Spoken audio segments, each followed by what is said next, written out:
everybody! We are filming from a messy office room today because that's just how things are now, I guess. I'm here to give a recap on all that I read in January and February because in January I apparently didn't have the time to make one of these videos or didn't have it prioritized high enough on my list. There's been so much happening in my life and my work and everything like that lately. It's so funny because like the mantra that I had for this year, like the quote that I had for this year was produce more than you consume. Instead of watching YouTube, make your YouTube. Instead of surfing social media, actually post to social media and like build your brand, all that jazz, which I kind of did in January. And then February was just, I don't even know what happened to February. The good news is I hit a ton of personal goals that I had for myself in February, one of which is really huge, like really huge. I'm not going to talk about it yet because I'm not ready to like discuss that on this channel just yet, but it's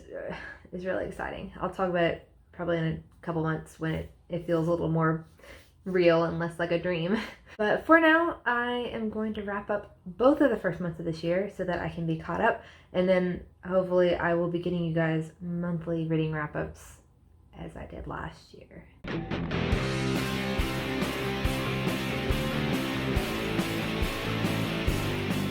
The first book I read this year was Afraid of Everything by Karen Jones Goen. I hope that's how you say the name. Such a good book. I went into it with kind of low expectations. The first 150 pages were pretty rough. The main character has anxiety and OCD, and like a lot of that, it freaks me out reading about it. I wouldn't say I'm at the level where I would be diagnosed with anxiety or OCD, but it's reading from a character that has it, it makes me, I don't know, it stresses me out a little bit. Also, the book was just kind of just for like the first 150 pages, and then the big thing happens and it just completely changes, which is really cool. So I was impressed by that, by the big turning point there that I wasn't expecting. And then I also just really enjoyed the last 200 pages, or probably last 100 pages really, of the book. So I think I gave this 4 stars, probably like 3.5, 3 3/4.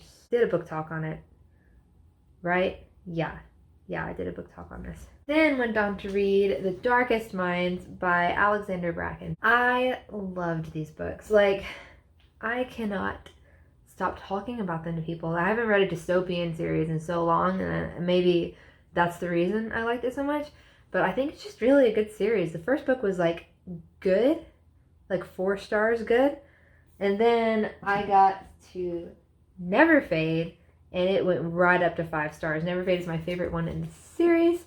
You can tell by the amount of stickies I put in it. I try to conserve those, so I'm not buying them all the time, but I had to use a lot for this one. And then I got to the third book. If you guys have read the series, you understand how much goes down in the third book and how like hard it is to read. Like Never Fade had some rough stuff in it, especially the end with the one character, you know. But this one was like all rough stuff. Also, the exclusive Clancy story that was included in this version was basically just like a 50-page torture scene. I'm not a hypochondriac that I know of, but that I like actually got like woozy and dizzy reading that.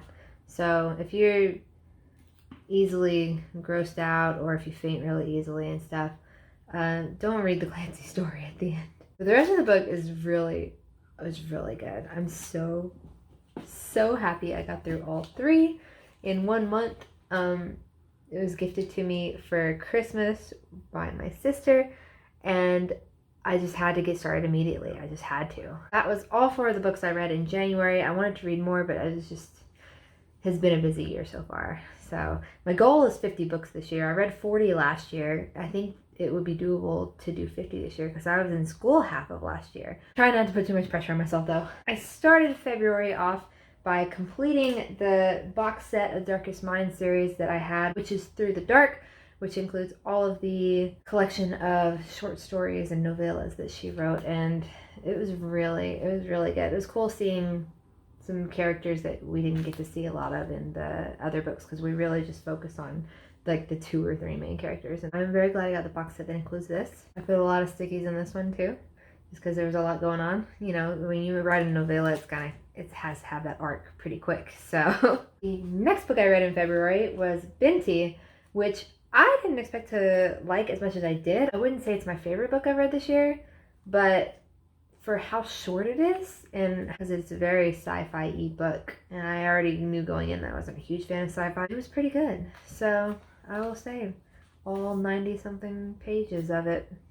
Can I even count this as a read? I followed that up with something totally different in genre. I read Alex and Eliza by Melissa de la Cruz. I'm going to admit something that's probably equal to my admission earlier that I haven't read Harry Potter, and that's that I have not read or seen anything on Alexander Hamilton. Like, obviously, historically I've heard of him, but I didn't really know anything about this like love story.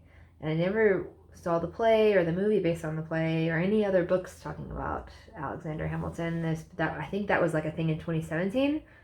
Correct me if I'm wrong. It's got to be 2017, 2018 when like everybody was talking about him. But I just didn't get into it. Like, I don't know. I just never dived into that story. But I read this, and I don't know how historically accurate this is or accurate to the play or either. This is a good book. I don't like historical fiction type stuff usually, especially stuff set in this time, just because I feel like the girls are like really annoying. And this started out feeling kind of that way, but it really changed throughout the book. I really enjoyed it. I don't want to spoil too much because it's very much like you just got to read it. The last book I read in February was my favorite by far. It was Again But Better by Christine Riccio, and I have been wanting to read this book since I heard that it was even in development. I've been following this YouTuber since I was a kid, basically. She's like 8 years older than me, I guess. I feel like she was always in the part of her life that I wanted to be in as I was watching her, especially with the whole author thing and all of that. I would love to publish a book by the time I'm 25, but I understand how hard they are to publish, and I am beginning to actually write and flesh mine out this year, but I haven't like really committed to a timeline yet. It was so cool because I watched every single one of her episodes of the book writing episodes on her YouTube leading up to this, and there's like 40 something of them, and seeing it all come into fruition towards the end and then reading this book right after finishing those, it was so magical. And the book is so good. I don't care what people say. It had so many mixed reviews. I thought it was fantastic. So cute, so like rom-com-y, happy, but there's also a lot of deep themes addressed. A lot of stuff that I feel like my age group specifically has to go through as far as like getting through college and right after college, and like how you navigate that and avoid a quarter life crisis. This just like wrapped a lot of that up really well, and oh, I love it so much. A 5 out of 5 for sure. That's all the books I read in January and February. I'm trying to get back to my weekly schedule. I make videos every Thursday. I have bookish videos, but I also have non-bookish videos, more about lifestyle kind of stuff. Let me know what your thoughts are on any of the books that I read these months. I had a fun time with them. I hope you guys are having a fantastic week and you have an even better weekend, and I will see you next week. Bye!